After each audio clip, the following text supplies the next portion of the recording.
Hi folks, welcome to the Prepared Homestead. This is Travis. Thank you all for stopping by to watch. Yes, whew.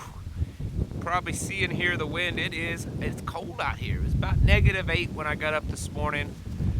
With this wind chill, it's about -25, -30. Sun's kind of peeking through a little bit.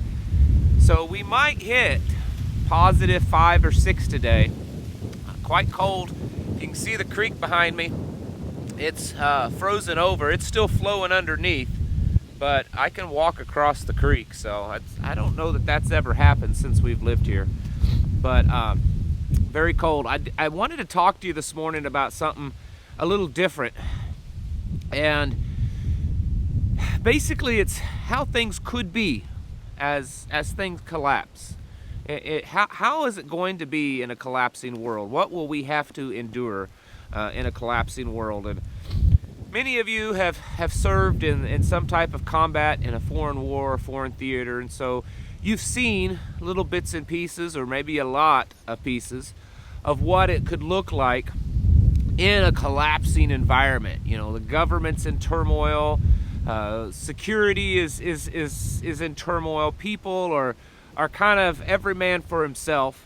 But the vast majority of you, the best thing that you could go to kind of look at what it could be like is probably a TV show or movie. The reality is they don't always portray things quite like it could be. Sometimes they get things right, but a lot of times they don't. There are some misconceptions out there, and a lot of people kind of think that it could get to an all-out, just total collapse, anarchy. No, you know, what is it, the rule without law, a world without law. They think that, you know, that an economy would completely collapse and there would be no economy, and it'd just be, you know, every man for himself, and that there would be no government, no law enforcement, you know, no semblance of any kind of system. And while if we collapse and collapse really bad, hit it hard, right? I mean, it's a bad one. We could certainly see little pockets of that, or for temporary, time, we could see some of that type of scenario. But I do believe that the vast majority of us are not going to experience that kind of Mad Max level collapse where it's just all out chaos and anarchy. And so the reason why I'm saying all this is that if you are preparing for that kind of world, then you might be preparing for something that's just never going to happen. The odds are that there's going to be some level of economy. There's going to be some level of commerce. There's going to be businesses still running. There's going to be factories still producing goods. Most likely scenario is that you just may not have access to them. You may not be able to do business with them, and you may be an outsider. You may be considered a criminal, an outlaw, because as all of this happens that we're watching in this new digital kind of revolution, this transhumanism with digital IDs and digital money and digital stuff in your body, we may see a world that, well, it's still kind of sort of there. It's just very different. And I don't think a lot of people think about that. They kind of look at it as, well, if everything collapses and it's every man for himself, I'll handle things my own way, and I'll do it this way because there's no law and there's no government and there's, no businesses. It'll just be some kind of, crazy apocalyptic kind of movie. Well, again, if that's what you're prepping for and it doesn't happen, then you're not going to be prepared. That's just the reality of it. It's the same way that a lot of people kind of think that if there is ever a civil war, it may be kind of like the last Civil War, where there's actual standing armies fighting against each other. Or that if we band together and we train just like our current military, then we would have a chance of fighting them if it ever came to that. The reality is these things just aren't going to happen. It's not going to be that way. I can't completely promise you that. I'm just saying it's very unlikely for that to happen. If there was ever a time that we as rebels have to fight against the system, in a kinetic way, it's most likely going to be through unconventional warfare and guerrilla tactics. If we ever have to be involved in the economy as it will be with digital money and digital identification, we most likely will have to do it in an underground way, whether it's through some kind of falsified identification or through making connections with people that will go in and purchase items with their digital ID and their digital money, and we then barter with them. There will most likely always be some level of law enforcement, although it could be sketchy in some areas. The reality is that that level of law enforcement probably is not going to be on your side. They're probably not going to view you as, well, he's a patriot, so he's one of us. I mean, there certainly will be pockets of that. There will certainly be certain law enforcement and military that will side with that. But there's more and more anymore that it doesn't look like that's the case. We know quite well of how over the past couple of years they've been trying to weed out all of the patriots, it seems like, out of our military and replace them with very woke, left-leaning people. I've talked to several military, current and recently former military personnel, and they've talked about how the military is just, it's so woke that you just can't even imagine. They tell me that you would be absolutely shocked to know how many openly socialist and even communists are amongst the military ranks. That's they're not even hiding it anymore. Very left woke, mentality that is very prominent in a lot of areas of the military. And as far as law enforcement, I can tell you from personal experience that there's just more and more of them that are kind of the yes men. They're the order followers. They don't really question what they're doing, whether it's right or wrong, or whether it tramples on a constitutional right. It's all about upholding order and upholding the law that has been dictated to them by their bosses and the elected officials. That's why we're seeing less and less law enforcement actually side with, well, I'm here to protect you, the citizen, and your rights. This is going to get worse, okay? It's going to get worse, and folks like you and I are going to be seen more and more as the enemy, as we have seen that build and build over the last year or two. We've seen things on the federal level, released in referring to us as, patriotic extremists, and other language that just is something that's almost shocking, that someone that flies the Betsy Ross flag or that has a Gadsden bumper sticker, don't tread on me or something like that, is to be viewed as a threat simply because of their constitutional patriotic leanings. This is simply just building to a point that when we get there and we start to see things collapse, at least what we consider collapse, it's going to be sold to the American public most likely as advancement, that we're not collapsing, we're advancing. We're shifting gears, we're shifting the economy and the dollar to something new. We're shifting the healthcare system to something new. I know it's bad, these things aren't functioning anymore, but we're replacing them with something grand and new. The food systems may be collapsing and we may be going through global famines, but it's nothing to worry about because we're shifting to this new synthetic foods and bugs and worms and things like that. The point is that's what this whole reset is. A reset is to bring us down to zero so that they can reboot the system in a way that they see fit.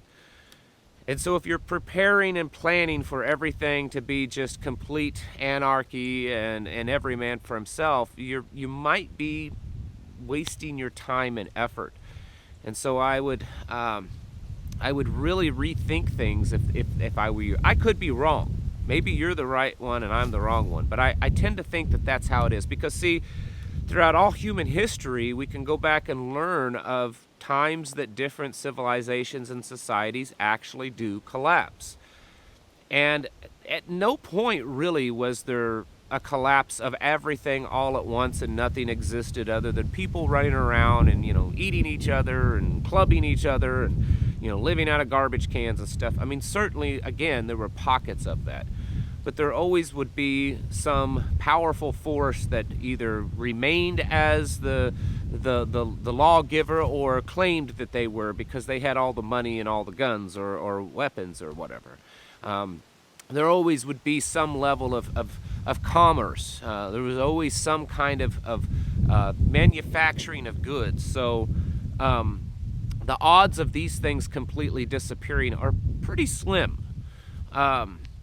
And so I think that we should, while we're prepping for kind of the apocalypse or for the destruction of our society or the collapse or whatever it is, we should do so in the sense that, well, you and I just aren't going to be part of whatever society and whatever systems exist. That those systems will still exist in some form or fashion, albeit they'll be changed, I'm sure, because of the reset and this Agenda 2030.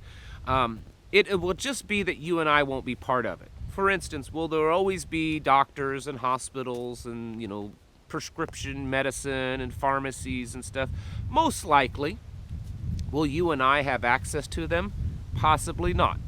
And so that's why when I say you better stock up and you better have your medical supplies and all that, because you may not have it, may not have access to it, it's not necessarily always going to be that they won't exist. It's that you just may not have access to them. Meaning that if your child gets sick, the only way that you can go to the doctor and get medicine from the pharmacy is if you, give in, bow down, get your IDs and changed and the stuff in your arm and give up your rights to things. That would be the only way you have access to it. And so in another way we're saying is that you and I are just going to be potentially renegades. We're going to be the rebellious little outlaw renegades kind of living in the underground. And that is something that history has shown us over and over again does happen. When a regime rises up in a specific society and kind of take over and change things and become more controlling and totalitarian, there are usually always an underground element that's trying to live in resistance to this new change. And that's where you and I could see ourselves. Again, I know I'm portraying something that may or may not happen. And it may sound quite extreme, and I admit that I am trying to portray an extreme version of it.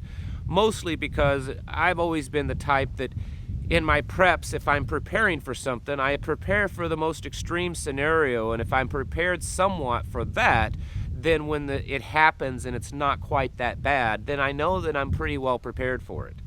So when you're thinking through these and kind of wargaming it out in your mind, kind of think of the worst case scenario that could happen where, you're trying to exist without being noticed. You're trying to exist without being part of the system.